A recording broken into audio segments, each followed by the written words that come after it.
Yo, man, I'm gonna go work out. You down? You know what? Nah, I'm good, man. I think I'm just gonna hit it later.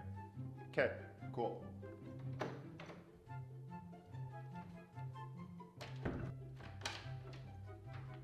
Whew. You were fast. Yeah, I'm trying to maintain muscle. Then why'd you go fast? I mean, that's a stupid question. To get healthier. Why wouldn't I? So, why'd you finish that fast? I didn't yet. Dude, are you messing with me right now? You messing with me?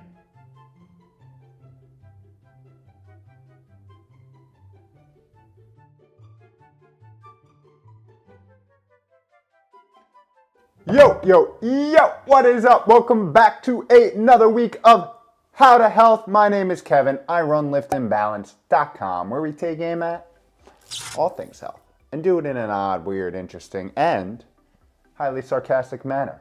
Today, in honor of breaking my 7-day prolonged fast, as well as the 1-year anniversary of me first starting alternate day fasting, ADF, I thought I'd address one of the main questions I get in a lot of my intermittent fasting videos. What type and how much working out should I do while intermittent fasting? So let's talk about it. First, what happens to your muscles while you fast, the research that's available to date, and my own personal experience following an array of different fasting protocols from OMAD to ADF to early time restricted feeding to prolonged water fast. And finally, we'll talk about why it's probably a good idea to incorporate some type of strength training into the mix, and my specific strategies while following ADF and OMAD 1 meal a day over the past 14 months. So let's get pumping. First, let's address the monkey in the room. The common complication that I find when talking to people about fasting is the fact that the primary objective or the primary reason for implementing the protocol is weight loss. Big surprise. For the vast majority, a fasting protocol is a strategy to shed some extra pounds, and I'm cool with that. However, if you've been following this channel, you know that I focus on the profound impacts that it has on human longevity, extending those healthy years as far out as humanly possible, getting healthy from the inside out at the cellular and metabolic level. And many times, as a byproduct, if you have weight to lose, you'll lose it. Now, I bring this up because when people leverage more extreme protocols such as ADF or OMAD, they typically go into it pretty short-sighted, constantly observing the daily shifts in the numbers on the scale, which if you know me, I'm not a big fan of, but not paying attention to its origin, fat or muscle. The good news is research points to intermittent fasting as a pretty good preserver of lean muscle mass when compared to the more conventional weight loss strategies, such as calorie restriction or eating less, which no one likes. So let's talk about what happens on the inside. When we fast, typically 24 hours or more, there's a number of metabolic shifts that happen in the body, all culminating with this primary shift of energy sources from glucose, from carbohydrates, to fatty acids, from fat stores. However, during this shift, our body also breaks down proteins to convert them to glucose through a process called gluconeogenesis. This is because we need to maintain certain levels of glucose in the body to survive. Now you might think, oh my God, this is horrible. That's protein, it's from muscle.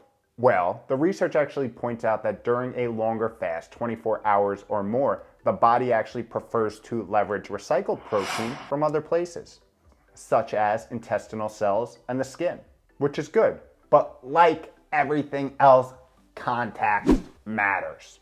First, the length of the fasting period is important. Typically, anything under a few days, 72 hours or less, shows that lean muscle will be preserved quite well. Next, depending on how much fat you actually have to lose, there is a shift in the ratio of muscle protein breakdown and fatty acid oxidation.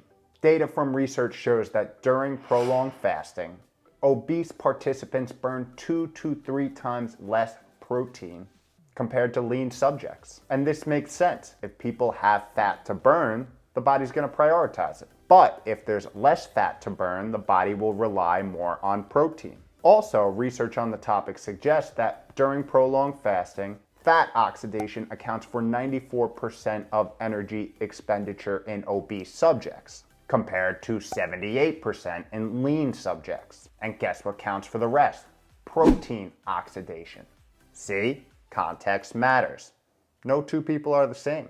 Also, the amount and quality of protein that you consume during feeding windows is critical, especially if you're following one of the aforementioned more extreme protocols like ADF or OMAD. The goal is to surpass something called the leucine threshold, which is an essential amino acid, one that we cannot create in-house, that activates the primary cellular growth signaling pathway, mTOR. So a good target to aim for is about 40 grams of high quality protein per meal. Now, I bet you're thinking, but when we're fasting, doesn't this growth pathway go dormant? It does, unless we stimulate it by another mechanism. And you guessed it, that mechanism would be exercise.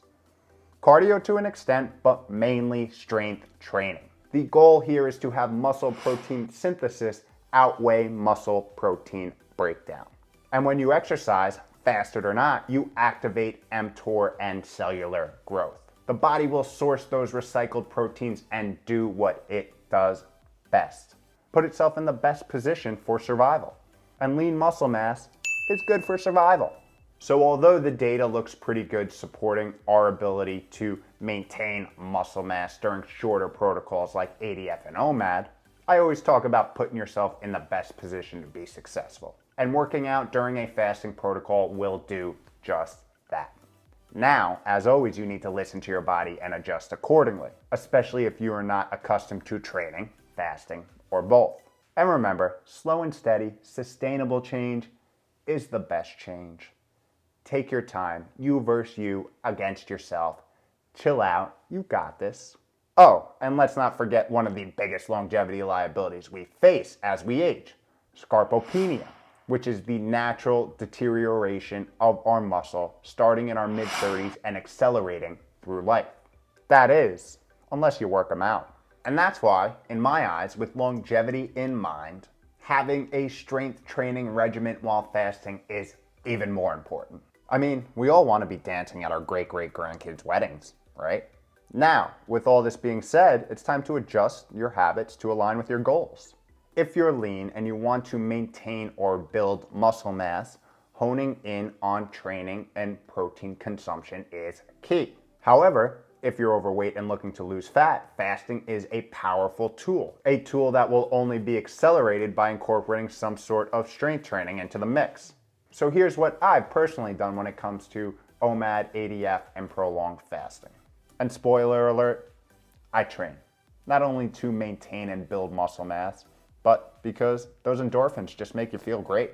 With ADF, eating every other day, I would coordinate my heavy lifting days with my feeding days and my lighter days with my fasting days. Doing this, I can subjectively say that I maintained muscle mass throughout the 6-month protocol, but didn't add any. Now, this could be for a number of reasons, but I suspect, as I mentioned before, it was probably due to a lack of adequate protein intake per meal. This I wasn't honing in on, but luckily I fixed that when transitioning to OMAD about 7 months ago. With OMAD, I also made the move to more vigorous training, primarily with kettlebells 6 days a week. And if you're interested in any of the workouts, there's hundreds of them up on the channel, so be my guest. And on that 7th day, every Monday, I would do a full fast day. So this was a cardio day for me. And like I said, I did begin to hone in on the leucine threshold and protein intake. And you can see just how in the world famous plant-based OMAD video. I mean, I think it's world famous. With all this, I subjectively saw two things: an increase in lean muscle mass and a decrease in fat. And I have to say, to date, OMAD has been one of my favorite protocols. So I'm probably gonna dabble with it in the future as well. Next, we finish with the prolonged water fast, which I just broke today. This one's pretty self-explanatory. Water only, 7 days. The primary goal being a deep internal cleanse that results in activating longevity pathways that reset the body from inside out. Now, this is extreme, so please talk to your doctor before venturing or thinking of doing anything of this nature.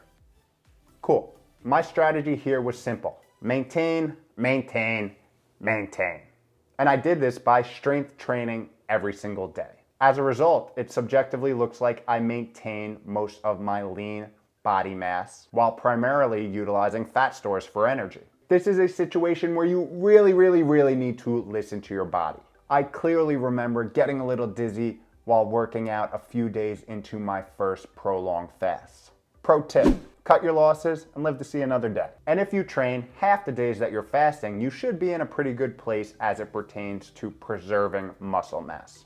And if you remember this video, fasting has the potential to reactivate dormant stem cells that are key for regrowth. So feed your body some real nourishment in those days that you start to slowly reintroduce food. Now that I think of it, you probably always want to do that real nourishment thing. Yeah, and that's it.